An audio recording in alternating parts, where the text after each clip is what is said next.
the cover. Can he do it? Kick out at two. Just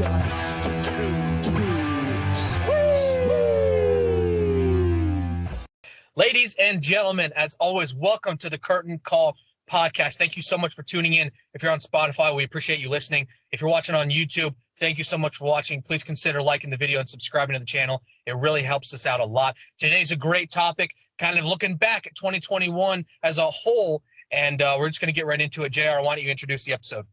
First of all, Happy New Year's to everybody. If you're watching this in the new year, we really appreciate you jumping into the new year with us here on the Curtain Call podcast on YouTube and all the other platforms that you might listen on. Today, we're going to give our top 5 wrestlers of the year.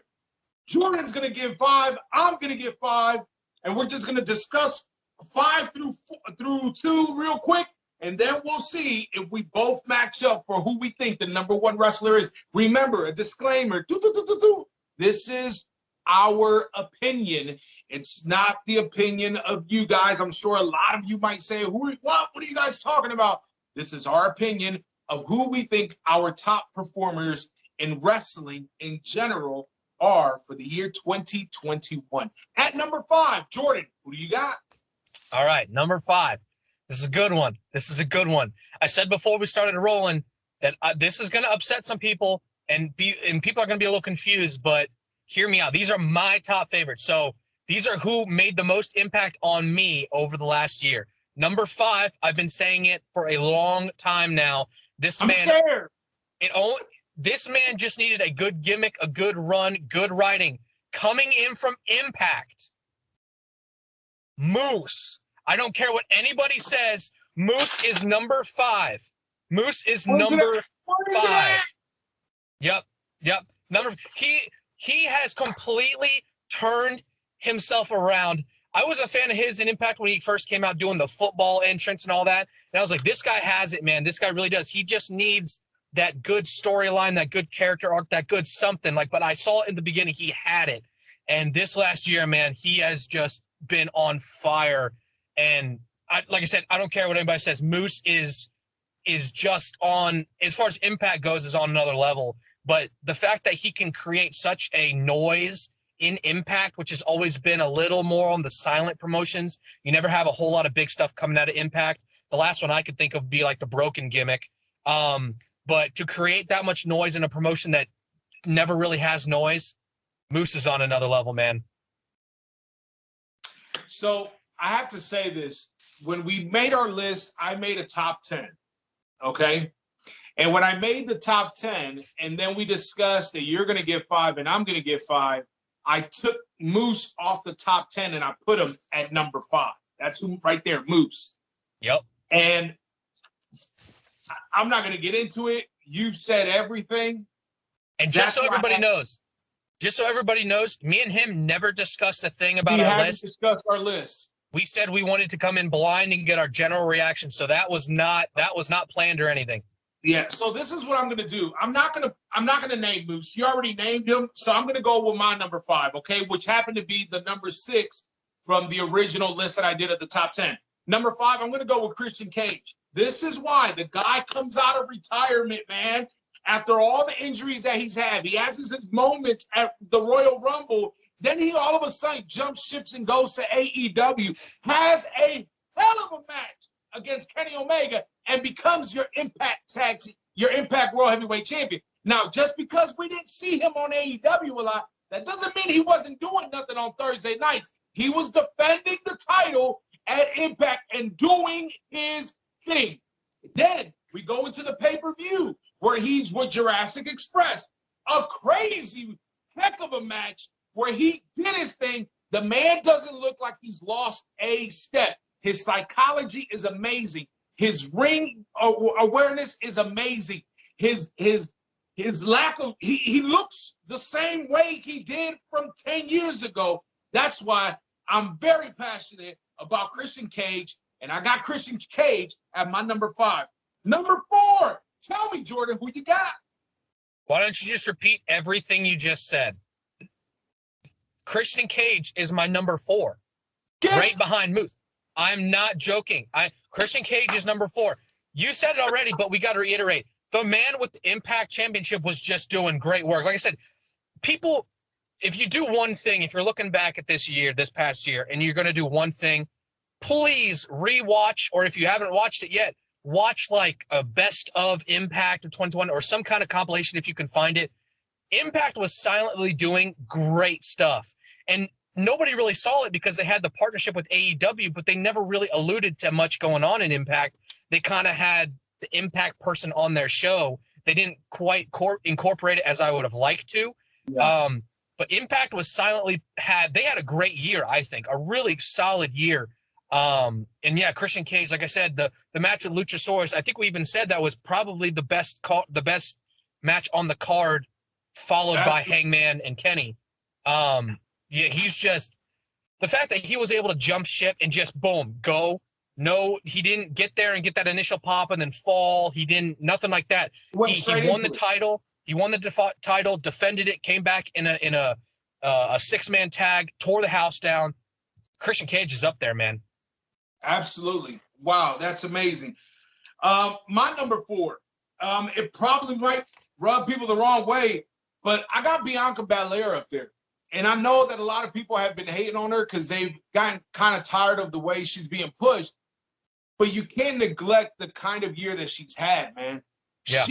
Let me tell you something. Bianca Belair, whether people like her or not, she's a star. Number 1, she has the look. Number 2, she is very athletic. Number 3, she has charisma. And number 4, she can wrestle. She really can, and she's super strong.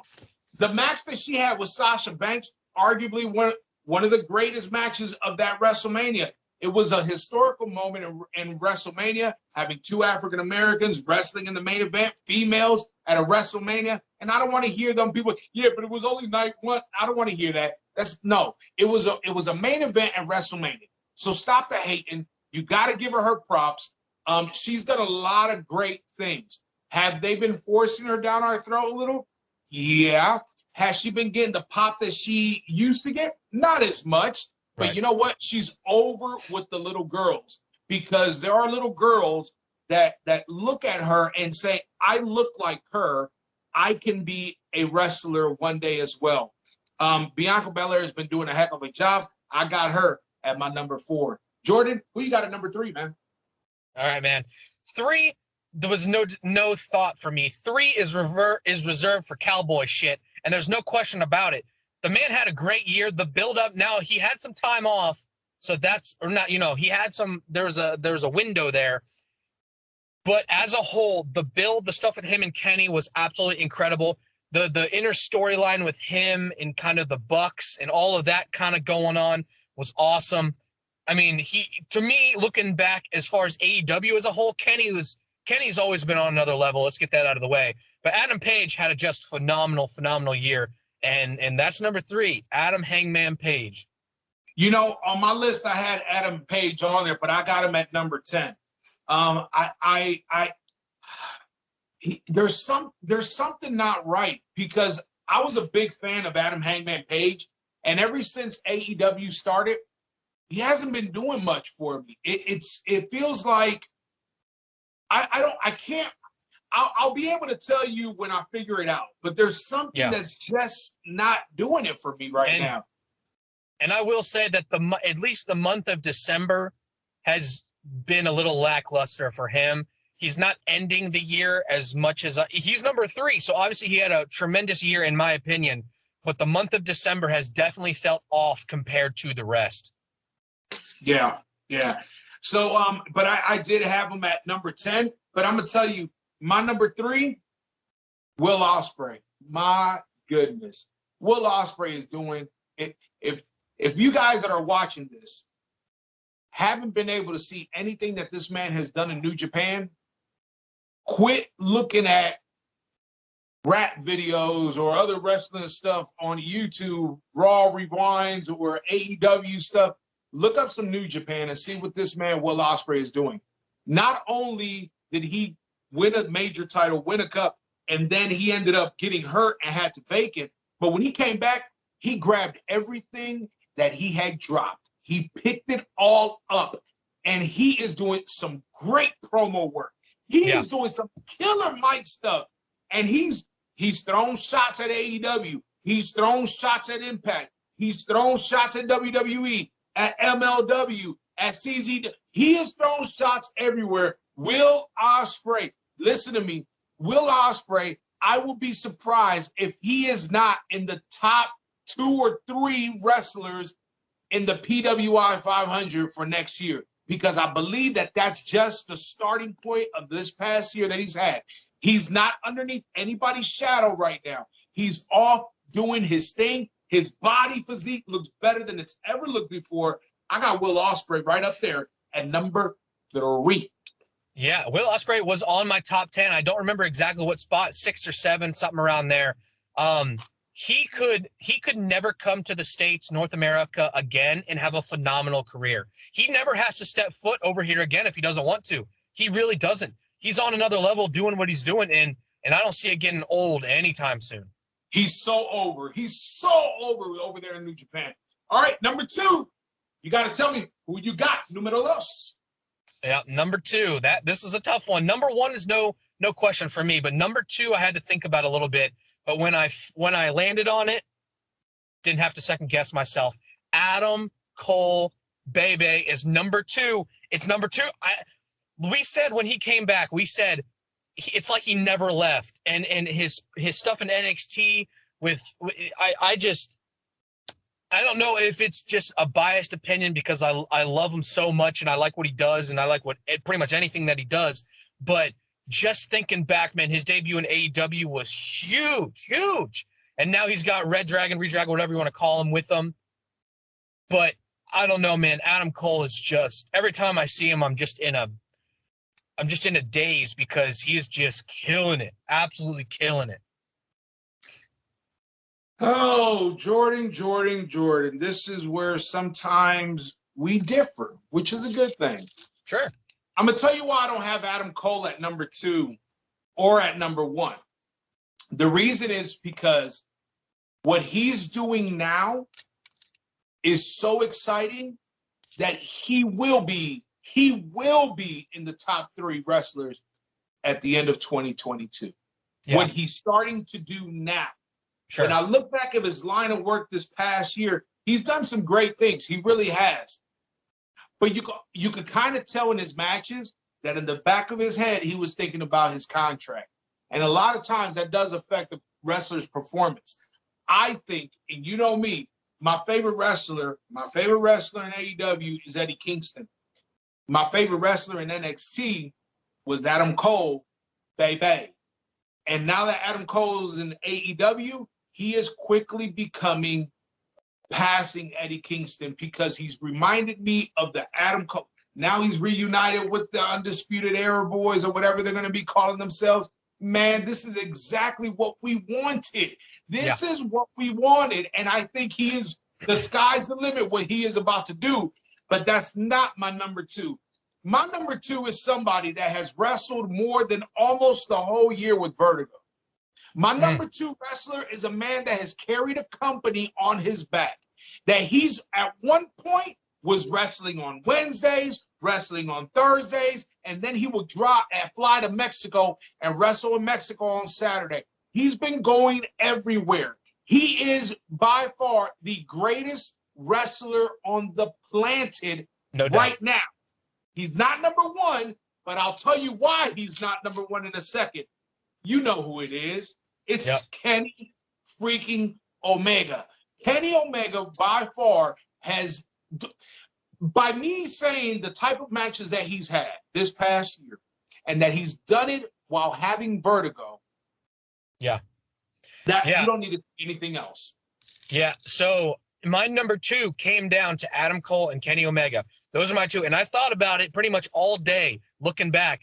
And obviously, like we said, these are our opinions. These are who affected us the most. So I had to go Adam Cole, slided Kenny a little bit.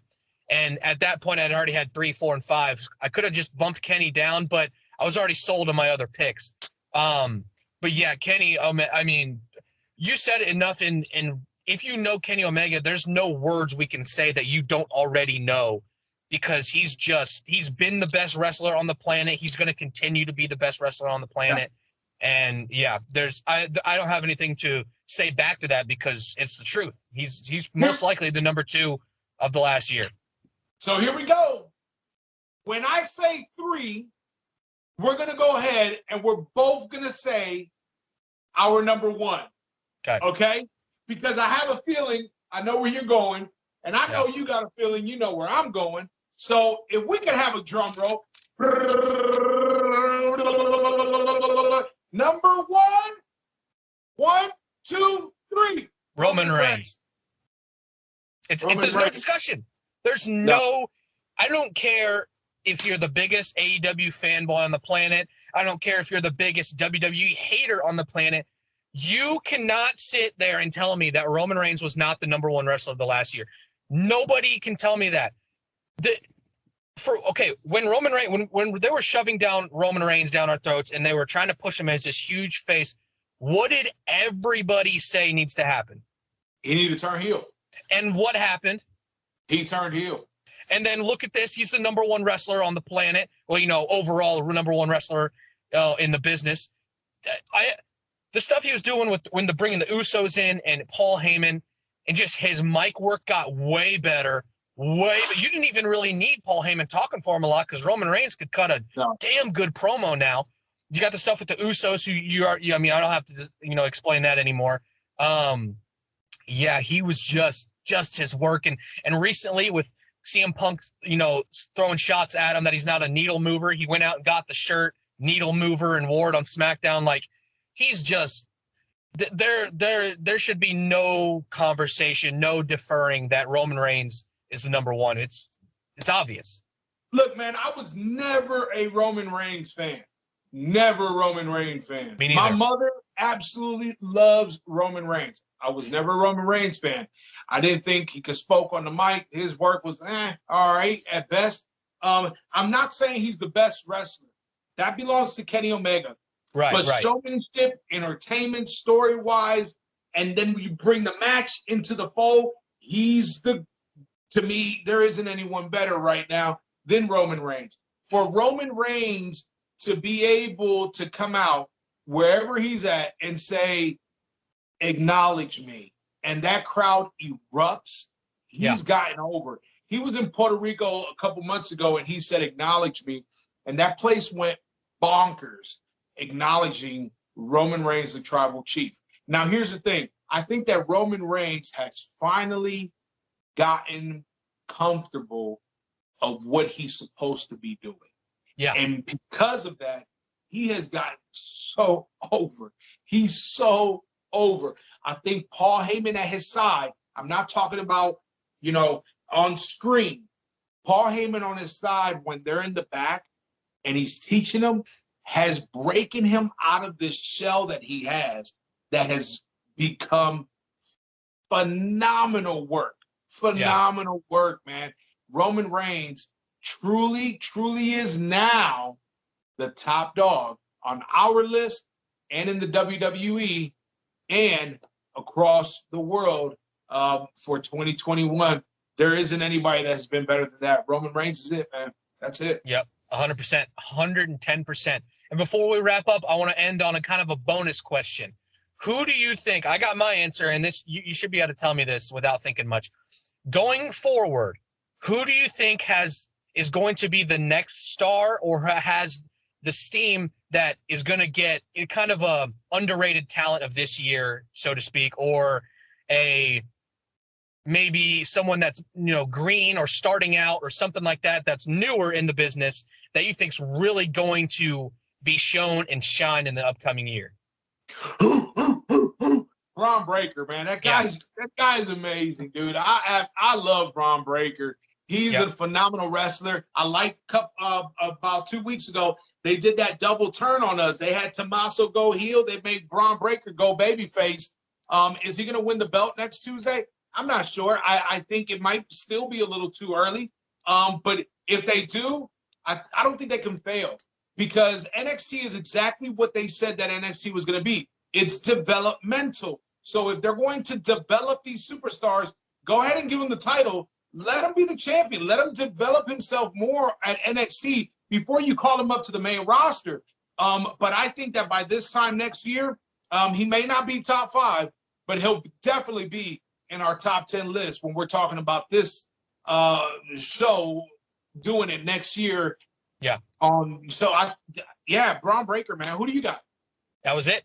It's got to be Bron Breakker, and it's too. I know a lot of fans like recently have started this Hook movement. It's way too early to tell on Hook, so I'm not even going to go there. But I know he's kind of become like a trend. Let me ask you this, and I want to ask you, and I want to ask everybody that watches this. So, if you had to pick one wrestler to be the company that you're rooting for, your favorite wrestling company, you had to pick one guy to be their main guy, their main champion. Who do you have, Hook or Bron Breakker? You don't even need to answer that. Bron Breakker, 1,000%. That's not a conversation. You know, Hook is just the trend that's going by. I mean, when you get a couple guys on the keyboard behind the screens typing, "Oh yeah, we love Hook," and then you got like maybe 15 guys that go to a show and they're all together because they're buddies and they're getting drunk, and they say, "Oh, you know what? Let's cheer for this guy," and they start cheering and cheering and cheering, and everybody says, "Oh yeah, that sounds cool. Let's cheer for him." And all of a sudden, before you know it, everybody's blowing smoke up Hook's butt. And to me, did he have good matches? Yeah, he does. He looks like a wrestler that should be on Dark. That's my opinion. Yeah. And I think that I'm fine to say that. But when I look at NXT and I look at Bron Breakker, I look at somebody that is not going to kick in the door or open the door to go to the main roster. Yeah. The door is open. They're just letting him get his reps in. The guy wrestles like his dad. He does the movesets like his uncle. It's in his blood. And for him to be doing this early in his career, my goodness, he will be WWE's next big star. So Hook is going to be good. He'll probably be TNT champion one day or TBS champion one day or something like that. Once he gets this going on, they'll probably put him down at Dark so he can get more training time. But Bron Breakker all day for me. Bron Breakker all day, baby. Woo, woo, woo. Yep. That's not a question. It's 1,000% Bron Breakker. But like I said, let us know your top 10 or your top 5 of the last year. It's looking to be a good upcoming year. Hopefully 2022 is yet another good year of wrestling. Like I mentioned, please keep an eye out on Impact. They're doing a lot of good stuff. I'm excited to see what they have coming up in the future, especially with all the Ring of Honor guys, going wherever. There's going to be a lot of big debuts and comebacks and stuff, I'm sure. Yep. But like I said, let us know down below your thoughts of the last year, who you got. And if, like I said, thank you for listening on Spotify, or if you're on YouTube, consider subscribing, liking the video. Jared, what do you got? So check this out. Our first video coming out in January 2022. We're going to be going into our WrestleMania Rewind. We're going to put back and go into the time-traveling capsule and go back and start watching these WrestleManias. The first WrestleMania that we're going to go off with, well, of course, we got to go from the day one WrestleMania, which is in 1985 at Madison Square Garden. We're going to be going over those pay-per-views. That's going to be coming out. Look for it very, very soon, going into the new year. But as always, man, we want to wish you guys a happy, happy new year. Get your merch.